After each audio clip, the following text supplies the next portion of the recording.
Dans cette capsule, j'ai décidé de te parler du licenciement disciplinaire, qui est une des catégories de licenciement, pour faire simple. L'objectif de ces vidéos, c'est d'expliquer au quotidien, de façon opérationnelle, comment on peut mener une procédure de séparation des salariés. L'idée n'est pas de faire un cours de droit ou de donner des spécificités juridiques. Voilà, je suis Nathalie Nioskivé, je suis juriste et DRH depuis plus de 30 ans et j'accompagne des chefs d'entreprise qui réorganisent, restructurent leur entreprise pour pouvoir se développer. Et je fais ça quasiment tous les jours. Donc en matière de disciplinaire, c'est un licenciement que moi j'appelle assez simple, c'est-à-dire que c'est un licenciement que tu peux conduire toi-même si tu le souhaites. D'ailleurs, je mettrai un lien sur un petit module audio avec toutes les explications audio et des documents à télécharger que tu peux mettre directement sur tes papiers en tête. L'idée, c'est on est dans un cadre de faute, de disciplinaire. Donc c'est des cas de figure où ton salarié n'aura pas respecté le règlement intérieur, n'aura pas porté les équipements individuels de protection, n'aura pas respecté les horaires, n'aura pas... voilà, ce sont tous les comportements qui te paraissent inadmissibles en fait, qui à un moment tu te dis ce n'est plus possible, il faut que ça s'arrête là. Et ce sont des faits qui sont liés à la réalisation, aux conditions de travail en fait, qui sont liés au contrat de travail tout simplement. Voilà, donc après tu le sais, on a déjà dû te le dire, il y a une hiérarchie des fautes, ça peut aller de l'avertissement oral, mais l'idée est quand même de constituer un dossier. Donc je t'invite quand même à laisser une trace écrite par un avertissement écrit. Moi je préfère remettre des convocations et de mettre un certain formalisme, même si ce n'est pas obligatoire pour l'avertissement. Parce que pour moi, c'est un acte de management et dans 95% des cas, la décision est un avertissement, est un recadrage et on ne va pas plus loin. Ça permet, familièrement parlant, de remettre un peu les pendules à l'heure. Ça se complique quand, et tu l'as peut-être déjà entendu, c'est que quand il y a répétition des avertissements, tu es un peu conduit, surtout si ce sont pour les mêmes faits, à aller à des sanctions un peu plus importantes, comme la mise à pied disciplinaire. Là, il y a une connotation sur la rémunération, donc ça devient très sérieux. Et si le salarié ne se remet pas dans le rail, tu seras amené à faire un licenciement pour motif personnel ou tout simplement, pour motif disciplinaire. Voilà, c'est une procédure qui est à mon sens assez simple, mais c'est toujours facile à dire. L'idée c'est de monter ton dossier, c'est une expression qu'on entend beaucoup, mais il n'est pas nécessaire, et ça aussi c'est quelque chose que j'entends beaucoup, il n'est pas nécessaire d'avoir un avertissement ou 2-3 avertissements, une mise à pied et ensuite un licenciement. Ça c'est des avocats de la défense ou même des avocats voire même des comptables qui te le disent souvent. Moi je suis désolée, quand tu es dans un cas de faute grave, par définition, l'erreur est humaine, le salarié fait une faute, elle est grave, elle a des conséquences graves. Il n'y a pas des heures à réfléchir ou t'empêcher de faire une procédure parce que le salarié a plus de 20 ans d'ancienneté et n'a jamais eu d'avertissement. C'est vraiment par rapport à des faits, par rapport au comportement, par rapport à tout ce que tu avais mis en place, toutes les connaissances qu'il avait, la formation qu'il a.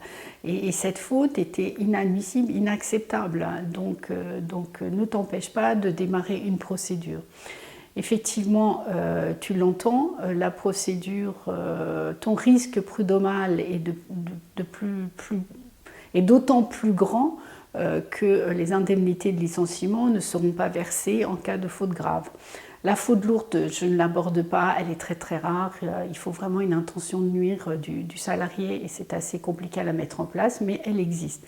Donc en fait, quand tu décides de licencier un salarié, c'est les dossiers les plus risqués en matière disciplinaire, c'est de qualifier cette notion de faute simple, de faute grave. Bon, des avocats diront, bon, si finalement on n'arrive pas à démontrer que la faute était grave, bon, c'est quand même cause réelle et sérieuse, bon, elle sera requalifiée en faute simple et tu verses tes indemnités de licenciement.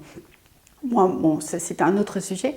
Techniquement, c'est de l'art oratoire, c'est des stratégies de plaidoirie, mais sincèrement, moi je sais que quand je monte un dossier et que je qualifie la faute, si c'est une faute simple, je verse les indemnités de licenciement. Si c'est toute une faute grave, je suis droit dans mes bottes et je vais jusqu'à la faute grave. Je ne requalifie pas en cours de route pour éviter un prud'homme, voilà.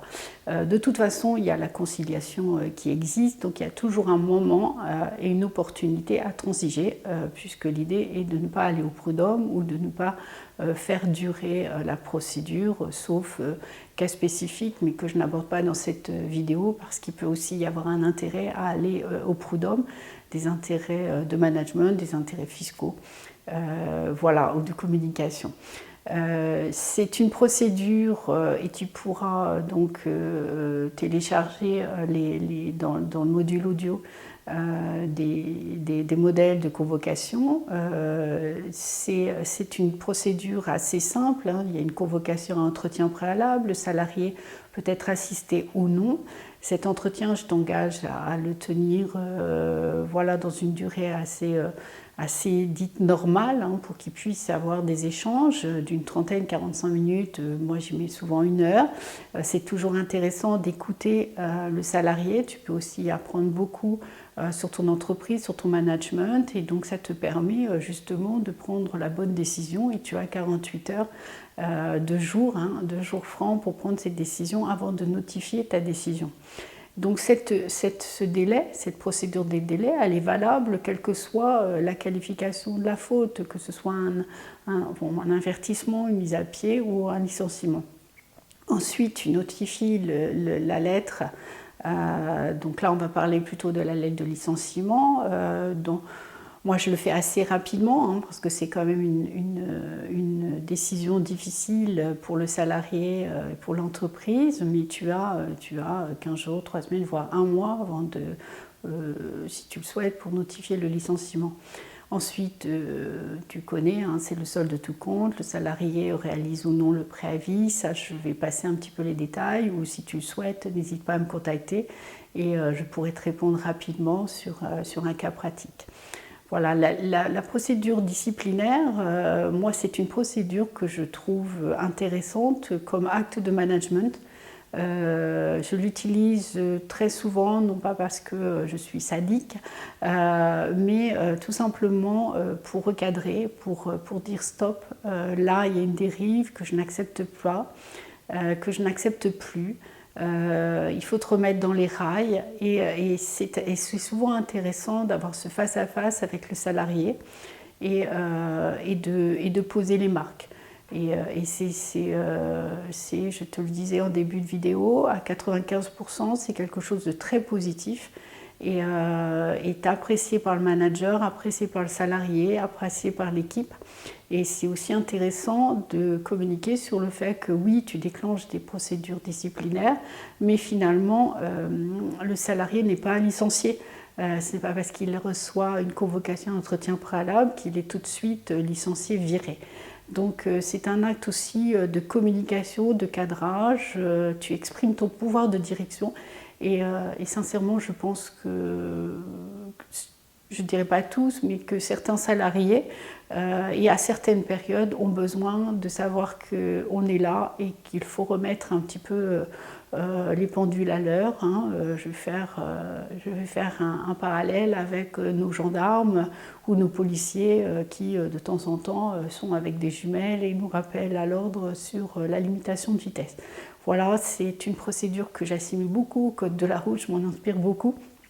Et donc pour moi ça peut être un acte de management, sachant que la sanction la plus difficile et la plus dur à accepter pour le salarié est évidemment la rupture du contrat de travail avec une faute grave, voire avec une mise à pied conservatoire, hein, où là c'est tellement grave qu'il ne peut pas rester dans l'entreprise et tu dois l'accompagner à la sortie. Donc ça c'est le côté affect assez difficile à gérer, mais qui est tout à fait normal et légal.